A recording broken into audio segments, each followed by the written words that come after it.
I see a lot of these motivational speakers telling you what you need to do and how you have to go out there and grab life and don't be afraid and go to the mountain. And when you get to that mountain, build another mountain and blah, blah, blah. You got all the answers. You're born with common sense. You may not believe it, but you have the answers. They're embedded in there. You know them. Just like all of a sudden, what? They gave them wisdom and not you? Come on, we all have it. I believe a lot of it is in our DNA. We're programmed to survive. Not just exist, to survive, prosper, go forward, blah, blah. You get it. So what I'm saying to you is this. A lot of these guys, women, have good ideas. They're very motivational, but motivate yourself because you have the instincts, you have the knowledge. The lesson lies in learning, and by teaching, you'll be taught. It's all there anyway, just needs to be sought out. Take those thoughts, they're embedded in your brain, that you already know the difference between right and wrong and how to succeed. How do you succeed? Perseverance. Just keep trying. Keep trying. It's not that hard, not that complicated.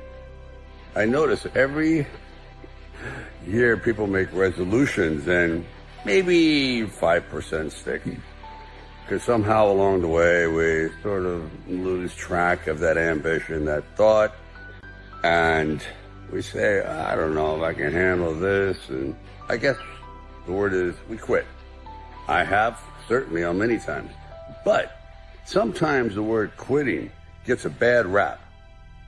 By that I mean, if you're on the wrong path, you're on the wrong trail, you're going after something and it's just not working, period. It's just not flowing naturally.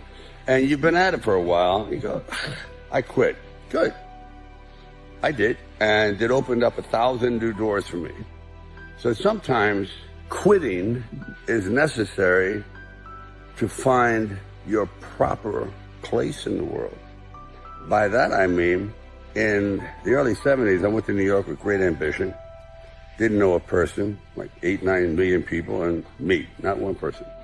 And I went there to be an actor. And let me just tell you, that was a bomb out. Man, did I crater. It was not pretty. So rather than completely go back and maybe drive a forklift somewhere, I said, okay, I really do love the film business. I love stories. I love telling stories. I'm not that good at it. At least I had never proven myself. And I started to write. And I would go into movie theaters with a really cheapy tape recorder. I record the dialogue. I think the first film I did was Easy Rider. And then I would try to write different dialogue. Kind of a contest. Not that I succeeded, but it's the effort that counts. But slowly but surely, I thought, wow, each screenplay is getting better. The first 5, you wouldn't line your bird cage with it. Nope. You wouldn't train your puppy on it. Nope. But around the 5th and 6th one, I went, not bad. And if I had never done that, I wouldn't be talking to you today. Because I had to go out and write my way into my future. No one was giving it to me. I wasn't one of those lucky guys that, you're at the right place at the right time. You're just exactly what we're looking for. When just the opposite was true. They say, you're not what we're looking for. You slur, you're this, you're that, you're kind of a type, you're thuggish, whatever term they used. And some of it was pretty damn brutal. Today I look back on it with humor, but at the time it hurts because words hurt. Words are verbal bullets, and they can shred you. But I just turned a deaf ear to it because I had no other recourse. I was going to be something in this business. Not an actor, not a director, but a writer, which was the longest shot ever. So, in conclusion, sometimes quitting is great. Quitting causes you to go in a different direction that you normally wouldn't have gone in, and where you thought, I could never succeed in this. And lo and behold, that door opens, and all of a sudden, destiny pulls you through. It happened to me. The fact that it happened to me is definite proof that it can happen to everybody, if you're true to yourself. You never know what beats inside a guy's heart. The exterior belies the interior. So, I could go on and on about this, but it happens, folks. It happened to me. It's happened to thousands of people before me. Everyone's a friggin' underdog. Even the guys that are billionaires. They started out as underdogs. No one gave it to them. Someone in the family, perhaps, had to earn it and pass it on. But that first one, the guy that went into the unknown, unprepared, but prepared mentally, but perhaps unprepared for what was going to come at him from so many different directions. And when I say that come at him, I mean those obstacles that wanted to defeat him, including his own fear, and they were overcome. So, as Rocky would say, it ain't over till it's over.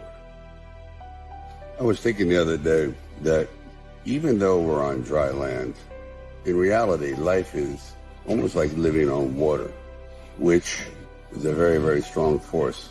In all water, that is a current. And that current will take you out to the ocean, where eventually you just get swallowed up by the sheer magnitude of everything. And once you're out there, you can't swim back. It just takes you where it wants to go, not where you want to go. And swimming against the current is really a metaphor for life.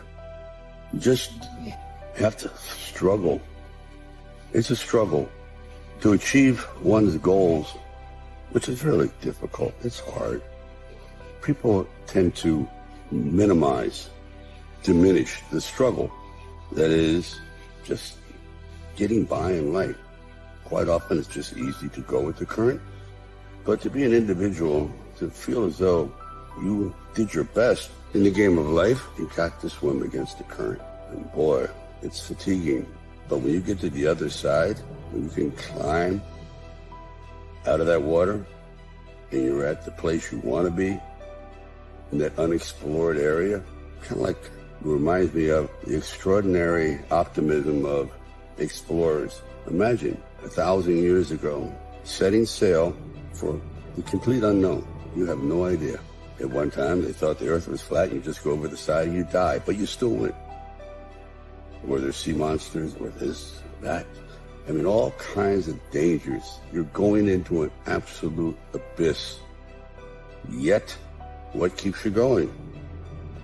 Is you know there's something better out there if you're willing to face the danger, the unknown.